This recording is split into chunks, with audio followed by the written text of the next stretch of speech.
오늘은 대림절 네 번째 주입니다. 예수님이 이 땅에 오신 것은 우리를 구원하기 위해서 오셨다라고 하는 것은 너무 잘 알고요. 이제 다시 오실 예수님을 우리가 기다리고 있습니다. 다시 오실 예수님은 우리를 구원하시기 위해서 오시는 것이 아니고 우리를 심판하시기 위해서 오십니다. 그래서 우리는 깨어 기도하고 준비하고 있어야 합니다.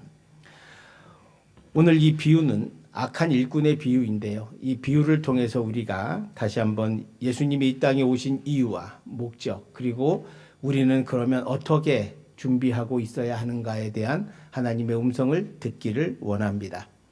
오늘 내용은 어떤 사람이 포도원을 만들고 이를 세주고 멀리 외국에 가면서 떠나게 되었습니다. 때가 되어 종들을 보내서 포도원에서 이제 포도 열매가 맺으면 그것을 얻기 위해서 이제 새를 얻기 위해서 보냈죠. 그런데 이 품꾼들이 그 새 주는 게 아까워서 때리기도 하고 쫓아내기도 하고 심지어 죽이기까지도 했다는 거예요.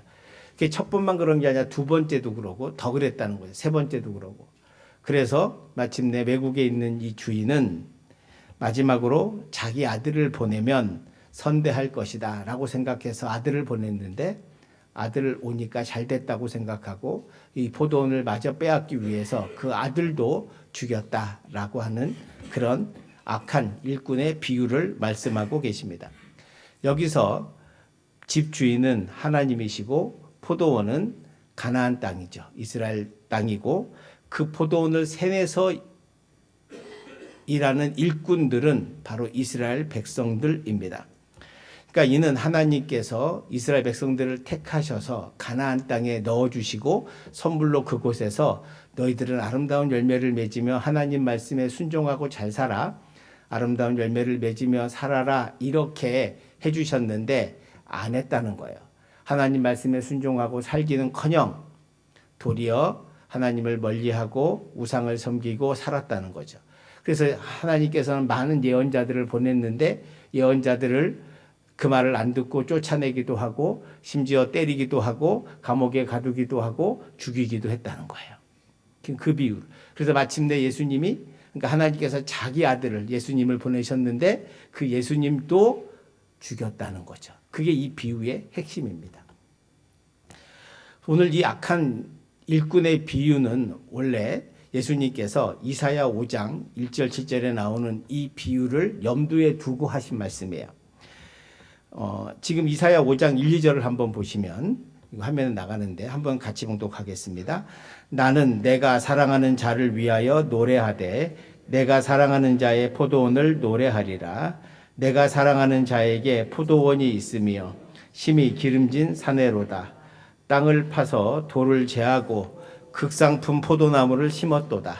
그 중에 망대를 세웠고 또 그 안에 술틀을 팠도다. 좋은 포도 맺기를 바랐더니 들포도를 맺었도다.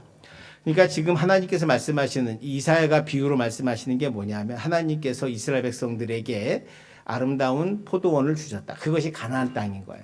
그곳에서 아름다운 열매를 맺어서 그래서 아름다운 포도주를 만들려고 했는데 그들은 거기를 아름다운 포도를커녕 들포도를 맺었다. 그러니까 들포도라는 게 사람이 가꾸지 않고 들에서 그냥 나는 포도나무입니다.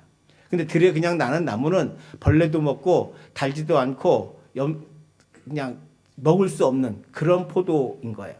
그러니까 그걸로 뭘 만들 수가 없죠. 먹을 수도 없으니까.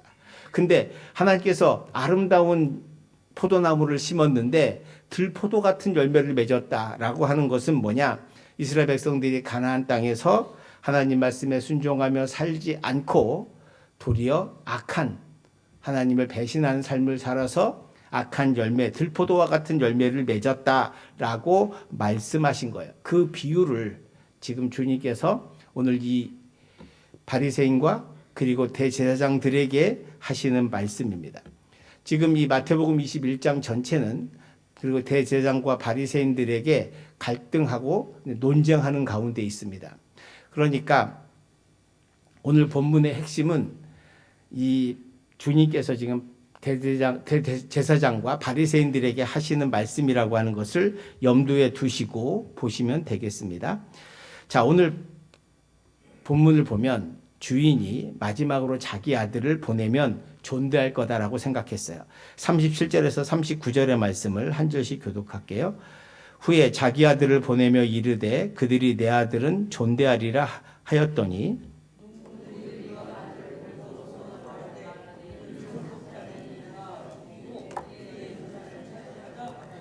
이에 잡아 포도원 밖에 내쫓아 죽였느니라.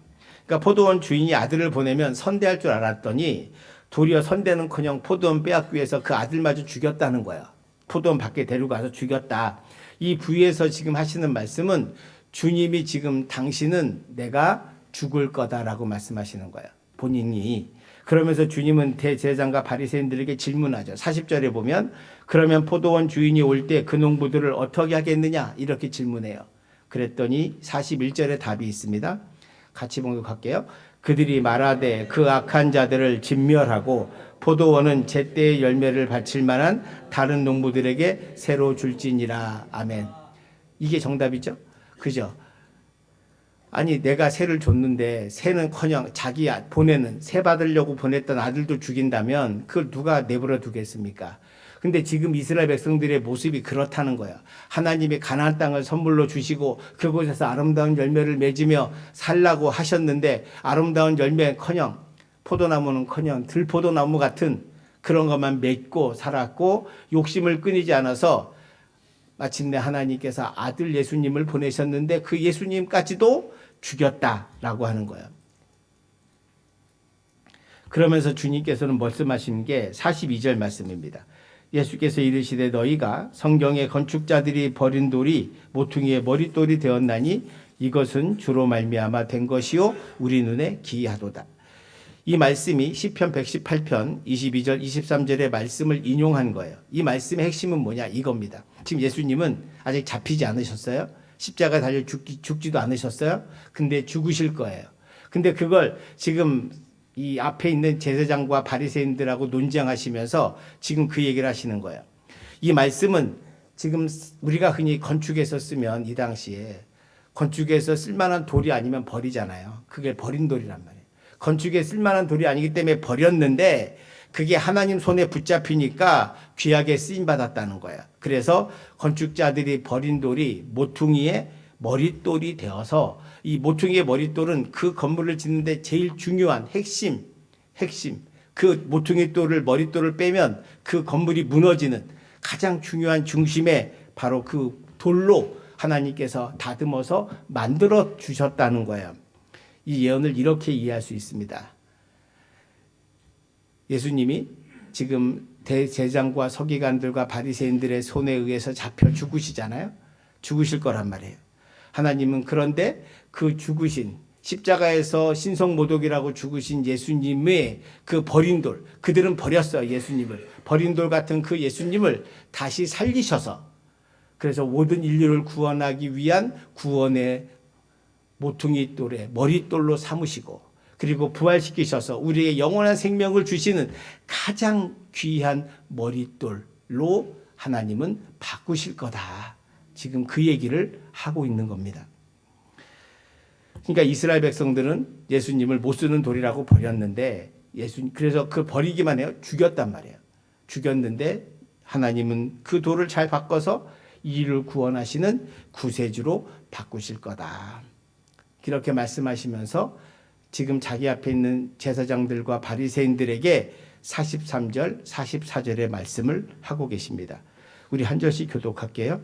그러므로 내가 너희에게 이르노니 하나님의 나라를 너희는 빼앗기고 그 나라에 열매 맺는 백성이 받으리라.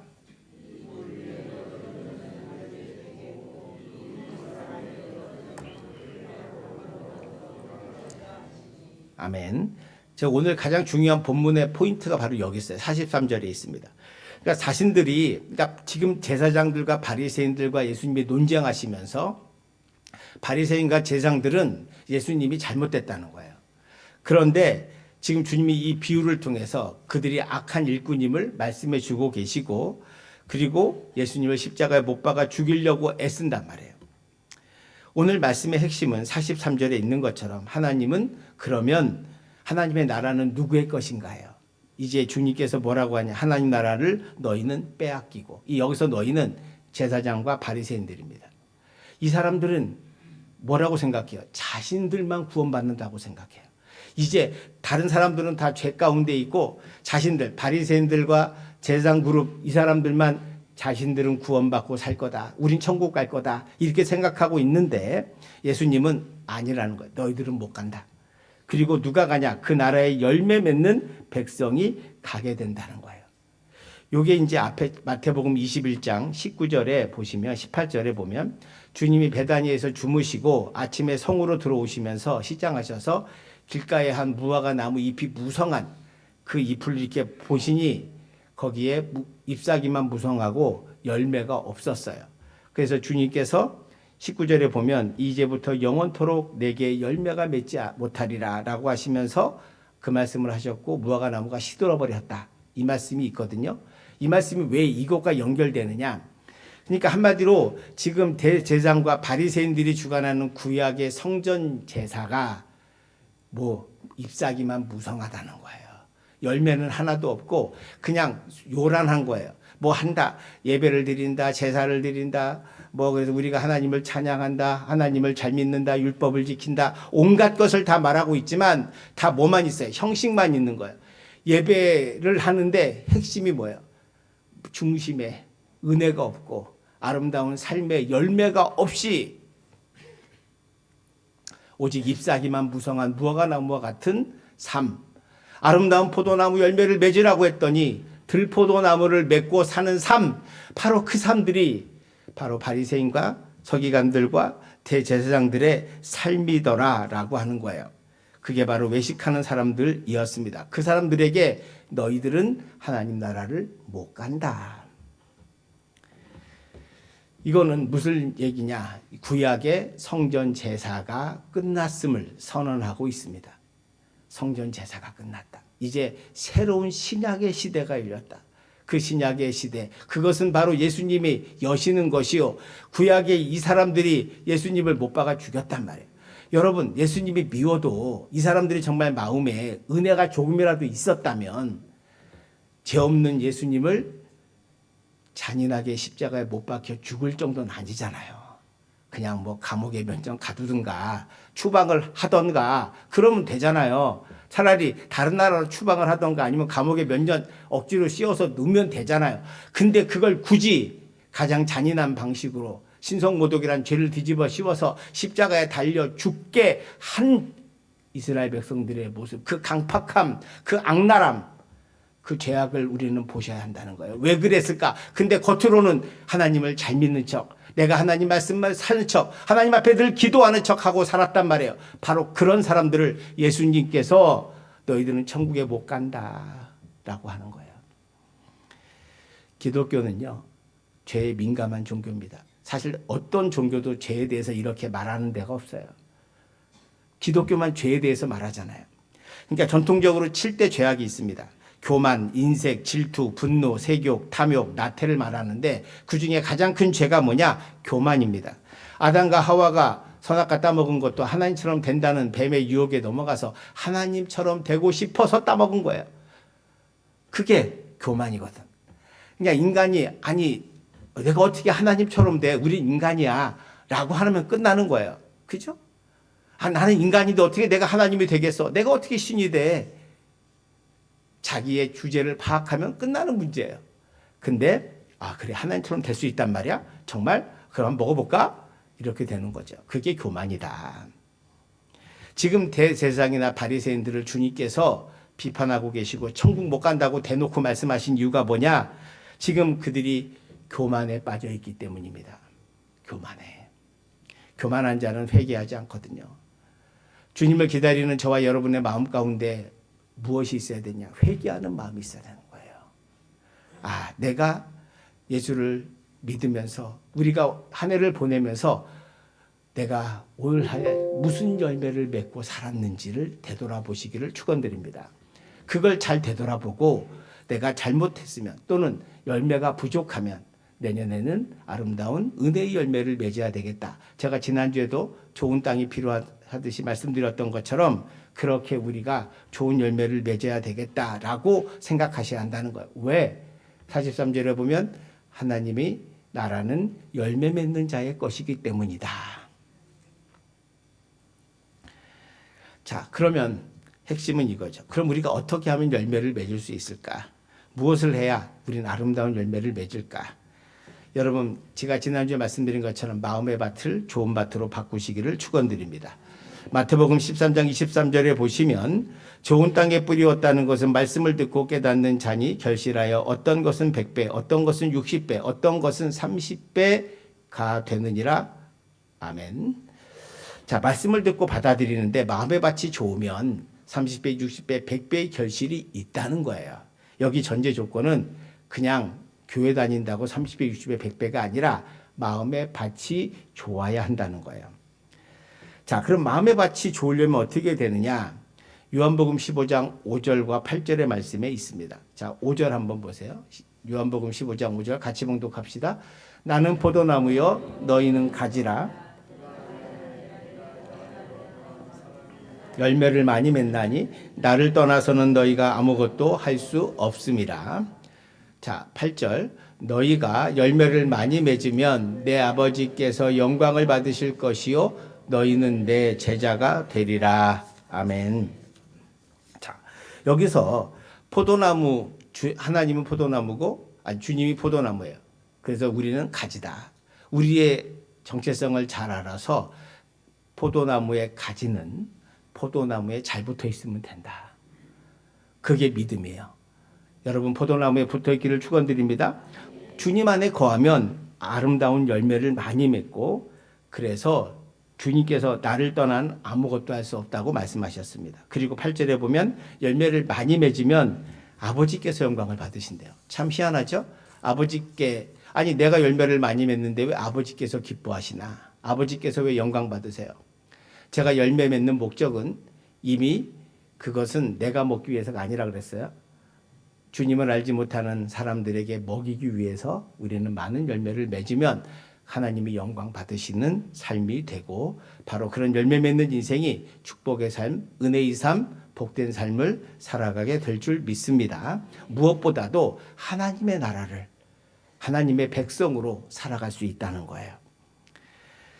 저는 그래서 우리가 마음의 밭을, 성령께서 우리와 함께 하시면 마음을 곱게 써야 합니다. 마음에 선해야 하는 거죠. 여러분, 마음이 선한다는 건 다른 게 아니고요, 선하게 해석하는 거예요. 제가 은혜 해석이라고 말씀드렸잖아요. 우리가 삶에서 많은 일들이 일어나요. 여러분, 하루에 많은 사건이 일어납니다. 아침에 일어나다가 뭐 넘어지기도 하고 아니면 뭘 쏟기도 하고, 그러면 그럴 때마다 부정적으로 생각하면 나는 왜 되는 일이 없어? 나는 팔자가 안 좋은가 봐. 이렇게도 말할 수 있지만, 이걸 그래도 이렇게 조금밖에 안 쏟으니 감사하네. 또 다음부터 주의하면 되겠네 라고 하면 되는 거예요. 그 간단한 이야기잖아요. 또 이런 거예요. 우리가 교회 왔는데 누가 내가 인사했는데 우리 장로님들이 인사를 안 받았다. 그러면 그냥 딴 생각하고 있나 보다 생각하시면 돼요. 여러분, 인사하는데 일부러 피하는 사람은 없어요. 근데 저 목사님이 날 미워하나 보다. 아니에요. 그렇게 생각하지 마세요. 사람이, 여러분도 잘 못 볼 때 있잖아요. 다 봐요? 아니잖아. 그죠? 못 보잖아요. 그러면 오해하지 말라고. 그러니까 나쁜 쪽으로 해석하지 말란 말이에요. 은혜 해석을 하란 말이에요. 우리 목사님이 딴 생각하고 계시는구나. 그러면 다음에 보면 할렐루야지. 아멘? 근데 그때부터 마음이 삐뚤어져 가지고 우리 목사가 날 미워하는구나. 자기 혼자 환상을 하고 상상을 해서 내가 이거 그런 거 하지 마시라. 그러면 누구만 괴로워? 저는 몰라요. 본인만 괴로워. 인사 안 받은 장로님 몰라요. 본인만 괴로워. 그런 일을 왜 하냐고요. 스스로 지옥을 만들지 말아라. 여러분, 이거 중요한 말씀이에요. 인생에서 선하게 해석하는 거예요. 주님께서요, 제자들도 부르시고, 제자들이 그 중에 다 좋은 마음으로 오지 않잖아요. 다 알죠. 예수님은 이 제자들이 나쁜 마음 다 알아요. 예수님 이용해서 예루살렘 올라올 때 다 한 자리씩 하려고 자기끼리 누가 위냐 아래냐 싸우고, 심지어 어머니까지 동원해서 로비도 하고 합니다. 예수님 다 알아요. 근데 그거 가지고 뭐라고 안 그래? 뭐라고 안 그래? 왜? 하나님이 기도하고 은혜로 세우면 이 부족한 인생도 성령의 은혜 받으면 새로워질 줄 믿습니다. 나중에 훌륭한 사도 되잖아요. 주님을 위해 목숨을 걸잖아요. 하나님의 영광을 위해 살잖아요. 그걸 믿는 거예요. 우리가 요즘 보면 어떤 연예인이 뭐 과거에 뭘 했는데 뭐 그래서 그 옛날에 뭐 소년은 살아서 안 된다 그렇게 말하잖아요. 근데 교회는 그러지 않거든요. 과거를 묻지 않아요. 왜? 주님의 나라는 현재와 미래가 중요한 거지 과거가 중요하지 않아요. 이 말을 좀 더 설명하면 여러분 우리는 과거에 우리의 죄를 만약에 누가 영화처럼 보여준다면 차마 그 자리에 있을 수 없는 죄인들입니다. 저도 마찬가지고요. 그런데 주님이 우리의 피를 용서해 주시고 주님의 피로 씻어 주시고 그래서 우리를 죄 없다고 흰 가운으로 덮어주셨단 말이에요. 그걸 굳이 들춰가지고 할 필요 없어요. 그냥 은혜로 받으면 돼요. 여러분 인생도 과거에 잘못한 거 있으면 그 잘못을 디딤어서 그 잘못을 다시 하지 않고 은혜의 길로 소망의 길로 가면 되는 거예요. 가장 나쁜 사람이 누구냐? 오늘 주님께서 말씀하시는 대제사장 바리새인들이에요. 자기들만 의로워. 나만 의롭고 나는 좋아. 저 사람들은 다 죄인이고 다 지옥 갈 인간들이요. 우리만 천국 갈 거야. 이런 인간이 가장 주님께서 너희들은 지옥 간다는 거예요. 교만하지 말으셔야 돼요. 선한 마음 가지시길 축원드립니다. 은혜로 해석하세요. 은혜로. 이게 부부간에도 그런 거예요. 부부간에도 남편이 열심히 일하고 또 상사한테 깨지고 집에 들어왔는데 부인이 밥도 안 하고 저 구석에서 쭈그리고 뭐 누워 잠잔다. 오자마자 엉덩이를 차면서 이 마누라 내가 열심히 일하는데 너 집에서 뭐 하는 거야? 라고 해. 근데 그 아내는 자기 언니가 죽었다는 소식을 듣고 누워있는데 발로 차버렸다는 거예요. 그 수습 어떻게 할 거예요? 못해요. 수습을 어떻게 해? 자기 생각만 하는 거야. 남 생각은 안 하는 거지. 왜 아내가 저렇게 누고 있을까? 아니 와서 그러면 힘들지만 아내가 불 끄고 저러고 누워있으면 무슨 슬픈 일이 있는가? 어디 아픈가? 어디 아파 여보? 이렇게만 물어봤어도 은혜로 끝나잖아요. 근데 그걸 자는 걸 발로 차가지고 울고 있는 걸 어떻게 됐을까요? 여러분의 상상에 맡기겠습니다. 그런 어리석음을 범하지 말아라. 예수 믿고 살아가는 참된 하나님의 나라의 은혜는 여러분 앞으로 우리가 인생을 살면서 많은 고난의 길도 있고 어려움도 있고 왜곡도 있고 누명도 씌고 억울함도 있고 오해도 받는단 말이에요. 그리고 여러분 삶에 어려움도 있어요. 그럴 때마다 부정적으로 그 다음에 뭐 성질내고 화내봐야 그건 은혜로 살지 못해요.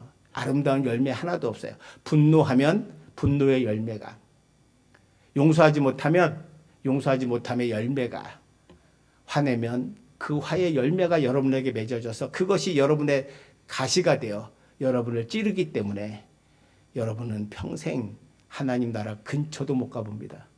지옥에 사는 거죠. 그런 인생 되지 않기를 축원드립니다. 주님께서 그래서 마음의 밭을 잘 가꾸라고 하는 게 그런 의미예요. 선하게 해석하시기를 축원드립니다. 두 번째, 열매를 맺기 위해서 복의 사람이 되기를 축원드립니다. 아름다운 열매를 맺는 자는 이미 복받은 자예요.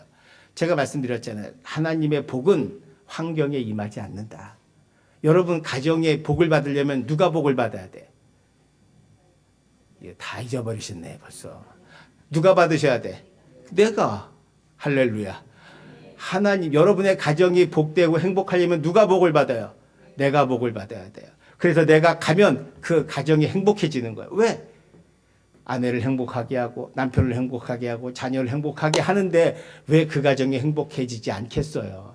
내가 은혜로 해석하고 내가 선한 마음을 가지고 사는데 왜 가정이 행복해지지 않으며 왜 직장이 행복해지지 않겠어요? 직장이 행복해지는 비결은 여러분이 행복해지는 거예요. 대표적으로 아브라함을 하나님께서 복의 사람이라고 말씀하십니다. 창세기 12장 2절 3절에 보시면 내가 너로 큰 민족을 이루고 내게 복을 주어 내 이름을 창대하게 하리니 너는 복이 될지라. 아멘. 이 말씀이 여러분의 삶 가운데 복이 되길 축원드립니다. 자, 3절 시작.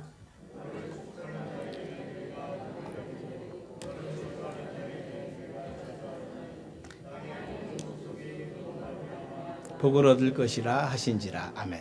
여기 핵심은 너로 말미암아 복을 얻는 거예요. 복의 사람이 되면 그 사람 때문에 다른 사람이 복을 받는 거예요. 내가 가는 곳마다 복을 받는 거예요.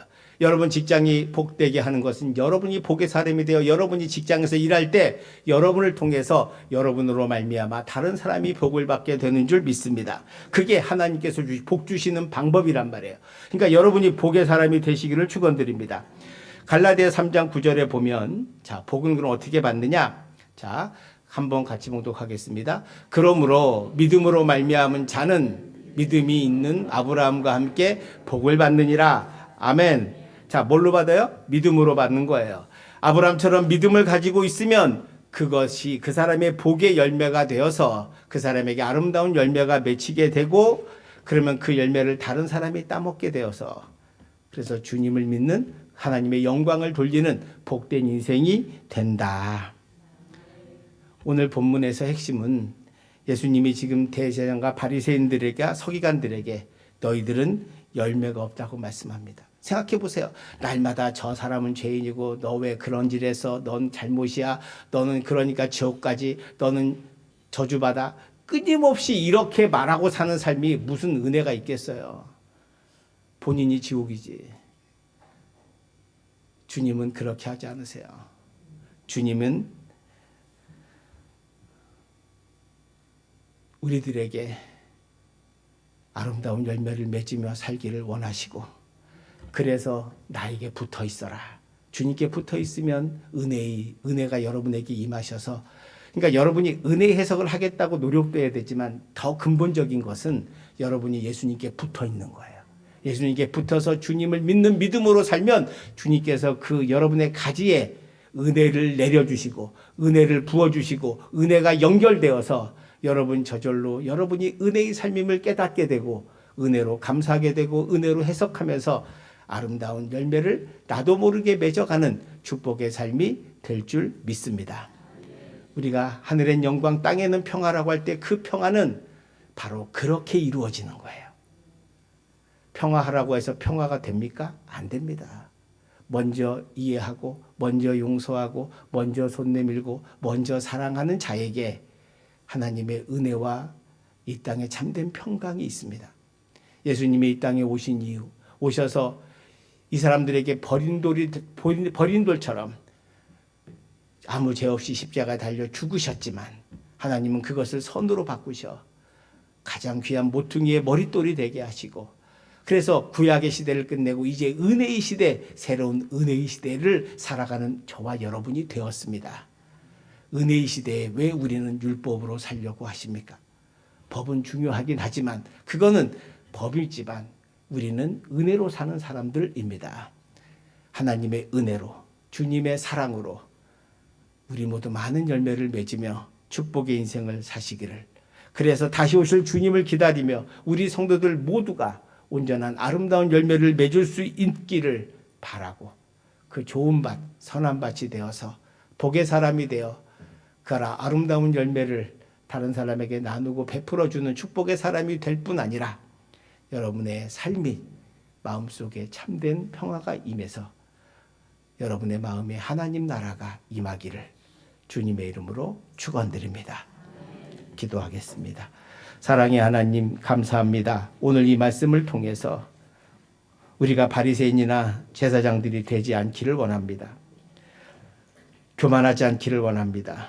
주님 앞에 다시 한번 우리를 되돌아보고 주의 십자가의 은혜를 붙들게 하여 주시옵시고 주님께 붙어 있음으로 말미암아 주님이 주신 은혜로 아름다운 열매를 맺으며 복의 사람으로 살아가게 하여 주시옵시고 그 아름다운 열매를 나누고 베풀어주는 축복의 인생이 되게 하여 주시옵소서. 감사드리며 예수님 이름으로 기도하옵나이다. 아멘.